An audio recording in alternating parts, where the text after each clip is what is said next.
Bienvenue. Aujourd'hui, on plonge dans des textes théologiques assez denses.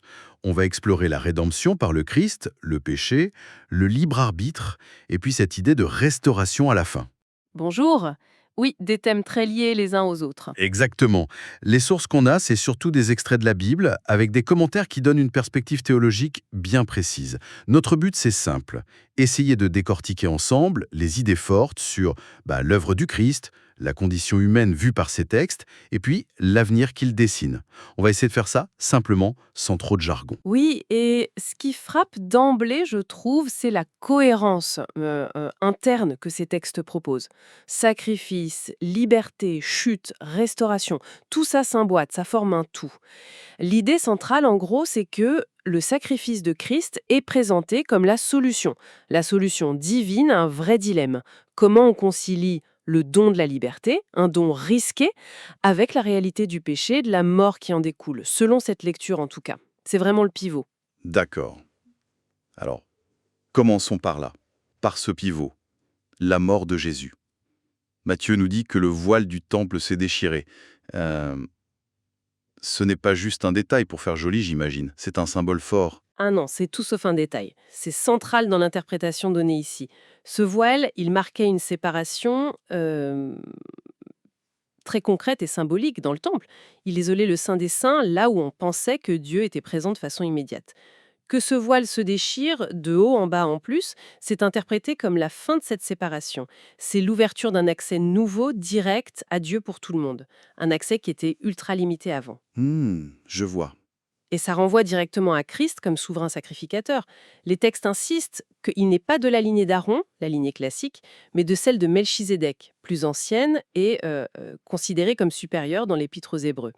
Cet épître explique qu'il n'entre pas dans un temple fait par des hommes, mais dans le ciel même. Et surtout, point crucial, il y entre avec son propre sang, pas le sang d'animaux. Son propre sang. Oui, pour accomplir une expiation, c'est le terme utilisé, c'est-à-dire un sacrifice qui couvre, qui efface les péchés. Et ça, une fois pour toutes.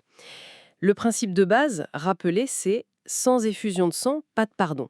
Donc le voile déchiré, c'est le symbole de cet accès ouvert par son sacrifice unique. D'accord, l'accès est retrouvé.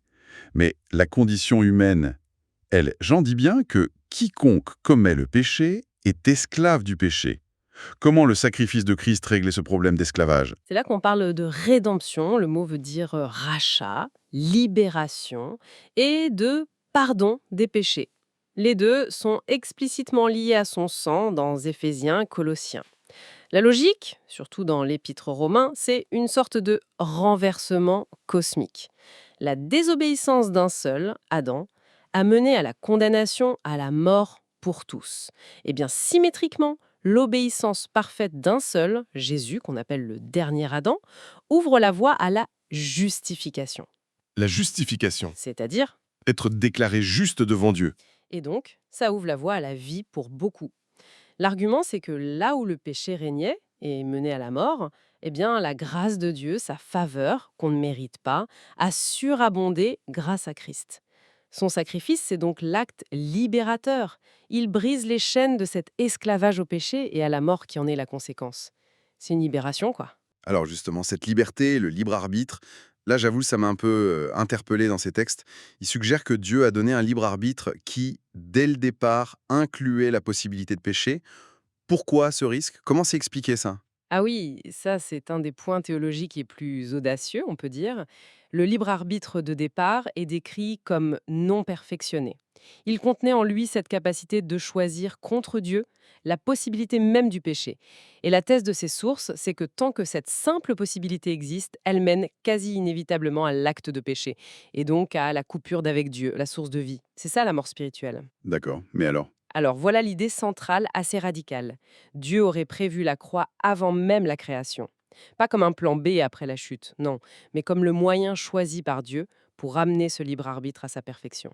Attendez, avant la création, C'est ce que suggèrent les textes. L'idée, c'est que le sacrifice de Christ, en révélant l'amour infini et la justice parfaite de Dieu de manière ultime, eh bien ça permettrait aux créatures de faire un choix libre mais cette fois éclairé. Un choix définitif. Choisir d'aimer Dieu en retour. Et ce choix, fait en connaissance de cause, volontaire, éliminerait la possibilité même de pécher à l'avenir pour ceux qui acceptent cette révélation. Donc le libre arbitre initial, c'est moins la capacité d'être parfait tout seul que la capacité de recevoir la grâce qui, elle, mène à la perfection. C'est une perspective assez renversante, effectivement. Et le premier Adam, lui, il a utilisé ce libre arbitre initial pour désobéir. L'analyse suggère même que le commandement sur l'arbre a juste révélé une faille qui était déjà là, son attachement à Ève, plus fort que son lien à Dieu, quelque chose comme ça. C'est ça. Quel était le but du commandement alors? Dans cette lecture, le commandement, un peu comme la loi de Moïse, peut-être, il agit comme un révélateur. Il n'est pas la cause première du péché, mais il le fait sortir de l'ombre. Il met en lumière la tendance qui était déjà là, cachée. Il montre l'incapacité humaine à obéir parfaitement par ses propres forces. Et en montrant cette incapacité, le commandement souligne le besoin d'une solution extérieure, d'une intervention divine. Solution symbolisée par l'arbre de vie dans le jardin et accomplie en Christ. Paul le dit dans Romains, la loi est intervenue pour que l'offense abonde. Mais là où le péché a abondé, la grâce a surabondé. Le commandement, en fait, pousse à reconnaître son besoin de grâce. Compris. Cette désobéissance a entraîné une malédiction, disent les textes. Et ils sont précis, hein. Ça touche la terre, les épines, le travail pénible et le corps, les désirs désordonnés, la mort physique. On parle aussi de Satan qui gagne en influence. Qu'est-ce que ça veut dire concrètement selon ces écrits? Oui, la distinction est importante ici. Selon ces sources, la malédiction ne frappe pas directement l'âme ou le libre arbitre, mais plutôt l'environnement matériel, la terre, et l'enveloppe physique, le corps. Adam perd son rôle de gérant de la création. La terre passe sous une influence négative, souvent symbolisée par Satan. Elle devient un lieu de lutte, de souffrance. La loi du plus fort règne. Une source dit « l'animal dévore l'animal ». Et le corps? Courir à retourner à la poussière. C'est vu comme une condition héritée par toute l'humanité après Adam, une fragilité qui rend le péché plus probable, mais qui n'est pas le péché lui-même. D'où l'insistance sur Jésus, le dernier Adam. Les sources insistent vraiment sur le fait qu'il a pris un corps semblable au nôtre, soumis aux mêmes fragilités, à ces convoitises de la chair, mais sans jamais pécher. Pourquoi c'était si important qu'il ait ce corps-là, avec ses faiblesses héritées? L'argument est double, d'abord pour qu'il soit un modèle crédible, accessible. S'il avait vécu dans une condition parfaite, sans lutte, sa victoire aurait moins de sens pour nous qui luttons tous les jours. Logique. Ensuite, et c'est crucial pour la rédemption, c'est justement en gagnant la bataille contre le péché, depuis l'intérieur de cette condition humaine maudite, qu'il a pu, selon cette théologie, racheter ce qu'Adam avait perdu. Il regagne les droits sur le corps humain, le libérant du péché et de la mort, et les droits sur la terre, la libérant de la malédiction et de l'emprise de Satan. On utilise l'analogie du Goël, Le Goël. le parent rédempteur dans la loi hébraïque, celui qui avait le droit et le devoir de racheter un bien familial perdu ou même un parent tombé en esclavage. L'exemple donné, c'est Jérémie qui rachète un champ alors que le pays va être envahi.